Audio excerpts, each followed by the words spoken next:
General again, Azan Babiti, Iti, Adis Adija, Fire, alright. Mabizare, Mavargu Biza Vargure, Ibuva Shino Jova Daz Zagufe, Makomo Mairaga Gazi Kwambani, Shale Ushami Zaguitonge Shinyoan, Akuru Tapano da Front Road, Onta, she didn't need soap. Imeni shuwa nema panangana, Mafia pa area Bargu Kununa, Overload, Maiva Kasenga, Overload, Orire Majeta, Overload, Paigure, Wapaguda, Yo, Baba Sativas, Kutura, Overload, Maiva Kasenga, Overload, Orire Majeta, Overload, Paigure, Wapaguda, Yo, Baba Sativas, Kutura, Vane Hungwanda, Wanda Shuva name tak,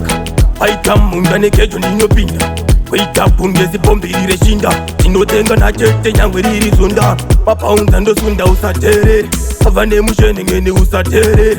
Andino dona naro chete iro asani Bisa ima pacheti wone tuti wakwani Overload, maiva kasenga Overload, orire macheta Overload, parigure pewa pakuda yeu Baba sativas kutura Overload, maiva kasenga Overload, orire macheta Overload, parigure pewa pakuda yeu Baba sativas kutura Mabizare mavargu biza vargure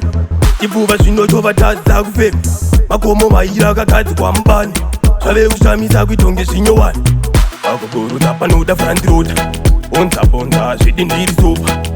Imeni shuwa nema panangana, Mafia pa area Bargu Kununa. Overload, Maiva Kasenga, Overload, Orire Majeta, Overload, Paigure Pewa Pakuda Yo, Baba Sativas Kutura, Overload, Maiva Kasenga, Overload, Orire Majeta, Overload, Paigure Pewa Pakuda Yo, Baba Sativas Kutura. Mane Hungwanda Mwanda Shuva name tak,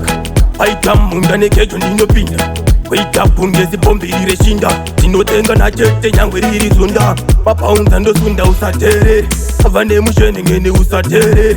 Andino dona naro chete iro asani Bisa ima pacheti wone tuti wakwani Overload, maiva kasenga Overload, orire macheta Overload, parigure pewa pakuda yeu Baba sativas kutura Overload, maiva kasenga Overload, orire macheta Overload, parigure pewa pakuda yeu Baba sativas kutura Overload,